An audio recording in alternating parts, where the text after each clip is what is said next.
A estrutura do átomo é a joia da coroa da ciência moderna. 25 séculos de suposições e experiências fizeram a estrada para o nosso modelo atual.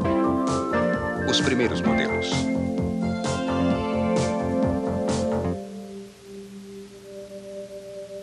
Não é surpreendente que nessa estrada encontramos marcos com os nomes dos mais brilhantes homens da história da física. Mas um nome que não sabemos é o do primeiro homem que perguntou: de que tamanho é o pequeno? Será que tudo pode ser quebrado em metades para sempre? Ou será que por acaso encontraremos algo tão pequeno que não pode ser mais dividido?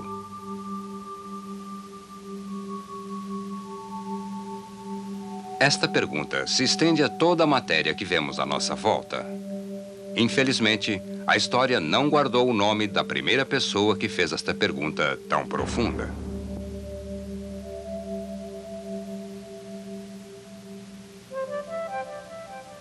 O primeiro registro de uma abordagem razoável à menor de todas as coisas foi a proposta do grego Demócritus, que viveu por volta do quarto século antes de Cristo.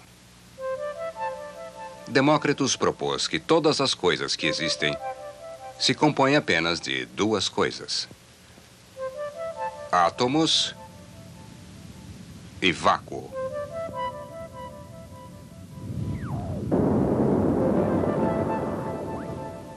A palavra átomo provém da palavra grega atomos, que significa indivisível. Este conceito ficou conhecido como atomismo. Como será que essas ideias seriam vistas hoje? Toda a realidade é feita de partículas no espaço. Os átomos têm movimento. Os átomos são indivisíveis.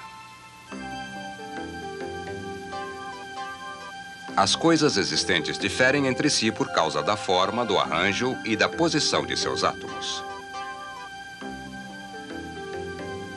Todos os eventos resultam da colisão dos átomos e, pelo menos em teoria, podem ser previstos.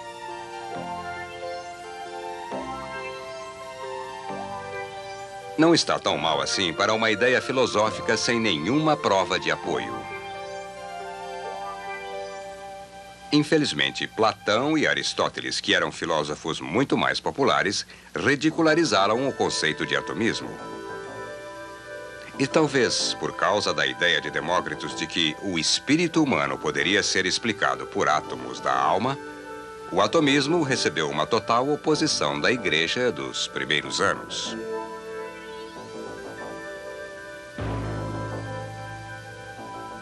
A busca pela compreensão da menor de todas as coisas permaneceu praticamente parada por quase 2000 anos. Não que todas as atividades tivessem cessado em conjunto. A prática da alquimia lançou-se da Índia e da China em direção ao Ocidente e espalhou-se pelo mundo. Os alquimistas estavam fascinados com os grandes mistérios da vida.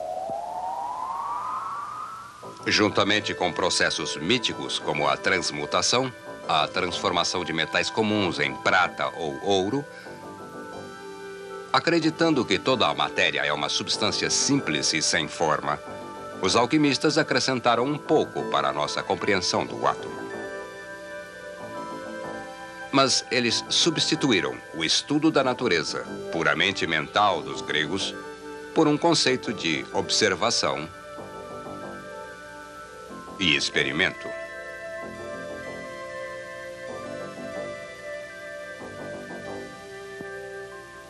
Os alquimistas, involuntariamente, descobriram um passo que levou dos ideais gregos de puro mentalismo para um método científico mais moderno para a investigação da menor de todas as coisas.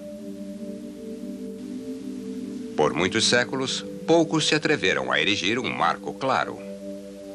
Roger Bacon, 1214-1294, tentou demonstrar um sistema formal de conhecimento da natureza baseado firmemente na observação e na experimentação. Como muitos outros, Bacon foi intimidado pela religião ortodoxa e resolveu não publicar seus estudos.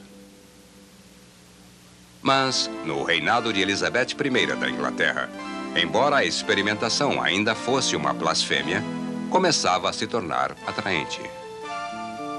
Cientistas filosóficos são homens de inteligência aguda, mas sem o conhecimento atual ou fatos, eles resvalam do erro. William Gilbert respaldou suas opiniões com um livro de cuidadosos experimentos planejados que forneceu as bases da ciência magnética. Entre outras coisas, Gilbert demonstrou que vários materiais diferentes, quando atritados,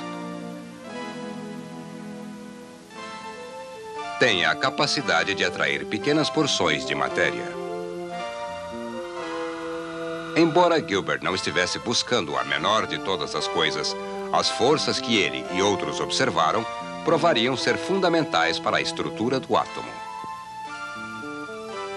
Nicolau Cabel, em seguida, descobriu que a repulsão agia de forma similar. Em 1792, Benjamin Franklin executou sua famosa experiência de soltar papagaio e demonstrou que os raios eram eletricidade, o que ele acreditava ser um fluido. Ele chamou de um excesso de fluido positivo e uma deficiência negativa. Em 1785, Charles Augustin Coulomb estabeleceu a lei de Coulomb, segundo a qual, em parte, a força entre duas cargas elétricas varia inversamente ao quadrado da distância entre os seus centros.